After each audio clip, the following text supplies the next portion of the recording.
ஏமனில் கொலை வழக்கில் கேரள செவிலியருக்கு விதிக்கப்பட்ட மரண தண்டனையை நிறைவேற்ற தேதி குறிப்பிடப்பட்டிருக்கும் நிலையில் அவர் விடுவிக்கப்பட வாய்ப்பு இருக்கிறதா என்ற கேள்வி எழுந்துள்ளது. இதுகுறித்த பின்னணியை டிகோட் பகுதியில் பார்க்கலாம்.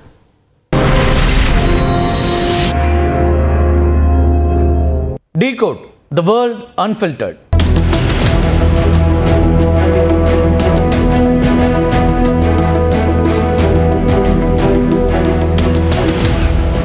ஏமன்ல கொலை வழக்கில் சிக்கிய கேரள செவிலியர் நிமிஷா பிரியாவுக்கு மரண தண்டனை நிறைவேற்ற ஏமன் அரசு தேதி குறிச்சிருக்கு.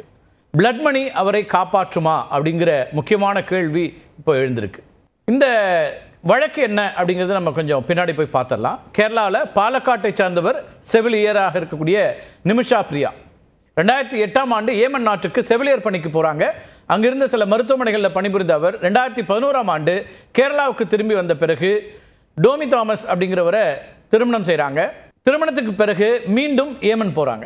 இந்த தம்பதிக்கு மகள் ஒருவரும் இருக்கிறார்.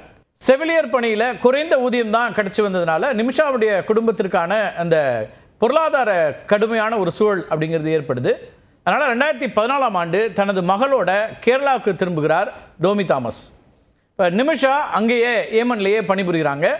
தன்னுடைய பொருளாதார நிலையை மேம்படுத்த வேண்டும் அப்படிங்கிறதுனால அங்கே சொந்தமாக ஒரு சிறிய மருத்துவமனையை தொடங்க விரும்புகிறார் நிமிஷா. ஏமன் நாட்டு சட்டப்படி மருத்துவமனை தொடங்க உள்ளூரை சேர்ந்த ஒருவர் பங்குதாரராக இருக்கணும். இதனைத் தொடர்ந்து ஏமனை சேர்ந்த தலோல் அப்தோ மஹ்தி அப்படிங்கிற ஒருத்தரை தன்னுடைய பார்ட்னராக சேர்த்துக்கிறாங்க நிமிஷா.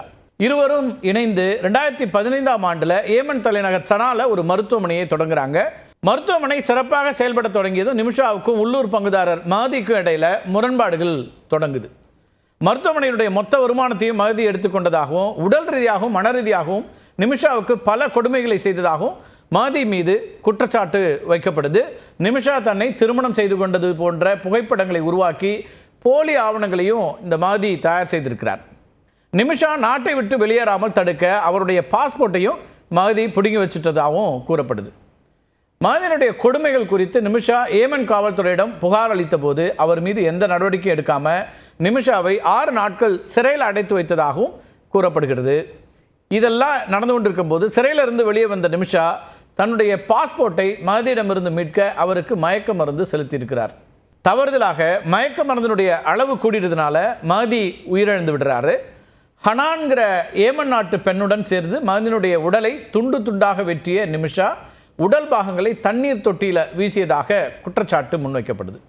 அதுக்கு பிறகு ஏமன்லேருந்து தப்பிக்க முயன்ற நிமிஷா காவல்துறையினால் கைது செய்யப்பட்டு சனால இருக்கக்கூடிய சிறையில் அடைக்கப்படுறார். இப்போ இந்தியா ஹூதி அரசை அங்கீகரிக்கவில்லை அப்படிங்கிறதுனால நிமிஷாவை மீட்க ராஜாங்க ரீதியான பேச்சுவார்த்தைகளையோ தூதரக நடவடிக்கைகளையோ எடுக்க முடியாதுங்கிற ஒரு நிலைமை இருக்குது. நிமிஷாவுடைய விவகாரத்தை சவுதியில் இருக்கக்கூடிய இந்திய தூதரகமே கவனிச்சிட்டு இருக்கு. இதனால் ராஜாங்க ரீதியில் நிமிஷாவை மரண தண்டனையிலிருந்து மீட்பதற்கான வாய்ப்புகள் மிகவும் குறைவு அப்படின்னு அங்கிருந்து வரக்கூடிய செய்திகளை பார்க்குறோம். தற்போதைய நிலையில் நிமிஷாவின் முன் இருக்கக்கூடிய ஒரே வாய்ப்பு பிளட் மணி மட்டுமே அப்படின்னு சொல்லப்படுது. இந்த பிளட் மணி பற்றி நிறைய உங்களுக்கு கேள்விப்பட்டிருப்பீங்க. ஆனாலும் அதை பற்றி நம்ம சுருக்கமாக பார்க்கலாம். இந்த பிளட் மணி அப்படிங்கிறது இஸ்லாமிய சட்டத்தில் தியத் அப்படின்னு அழைக்கப்படுது. ஷரியா சட்டத்தை பின்பற்றக்கூடிய Yemen, Saudi Arabia, Iran, Pakistan, அப்புறம் ஐக்கிய அரபு எமிரேட்ஸ், இந்த நாடுகள் எல்லாம் இஸ்லாமிய நாடுகள் எல்லாம் பிளட் மணி கொடுக்கக்கூடிய வழக்கம் அப்படிங்கிறது நடைமுறையில் இருக்கு. அதாவது தங்களை அறியாமல் கொலை, உடல் ரீதியான தீங்கு, சொத்துக்களுக்கு சேதம் உள்ளிட்டவற்றை ஏற்படுத்திட்டா பாதிக்கப்பட்டவங்களுக்கு அல்லது பாதிக்கப்பட்டவரின் வாரிசுகளுக்கு வழங்கப்படக்கூடிய இழப்பீடு தான் இந்த பிளட் மணிங்கிறது.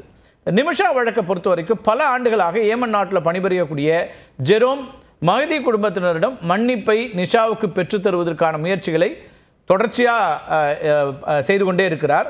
அதில் முக்கிய பங்காற்றி வருகிறார். நிமிஷாவை மீட்க தொடங்கப்பட்ட save Nimisha Priya international action council அப்படிங்கிற இந்த குழுவும் தொடர்ச்சியாக செயல்பட்டு இருக்கு. இந்த கவுன்சில் திரள் நிதி திரட்டி வருது. இந்த திட்டம் கடந்த ஆண்டு செப்டம்பர் மாதம் திடீர்னு நிறுத்தப்பட்டுச்சு. இந்திய தூதரகம் நியமித்த வழக்கறிஞர் அப்துல்லா அமீர் திடீரென பேச்சுவார்த்தைக்கு முந்தைய கட்டணமாக 16 லட்சம் ரூபாய் கேட்டதுனால இந்த முயற்சிகள் தடைபட்டன. இந்த நிலைமையில தான் நிமிஷாவுடைய மரண தண்டனை நிறைவேற்ற ஏமனில் இருக்கக்கூடிய ஹூதி பிரிவு அதிபர் மெஹதி அல் மஷாத் கடந்த ஜனவரியில் ஒப்புதல் கொடுக்கிறார். அப்போ நிமிஷாவை மீட்க முடியாதோ அப்படிங்கிற பதற்றம் இந்தியா முழுக்க ஏற்படுகிறது.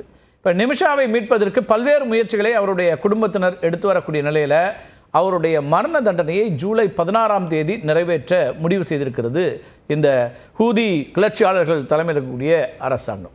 பிளட் மணி வாங்க மஹதி குடும்பத்தினர் ஒப்புக்கொண்டால் மட்டுமே மரண தண்டனையிலிருந்து நிமிஷா தப்பிக்க முடியுங்கிறதான் இப்போ இருக்கக்கூடிய ஒரு சூழல். கால அவகாசம் ரொம்ப குறைவாக இருக்குது. அதனால் பிளட் மணி ஒப்பந்தம் சாத்தியப்படுமா அப்படிங்கிற கேள்வியும் கூட இப்போ எழுந்திருக்கிறது.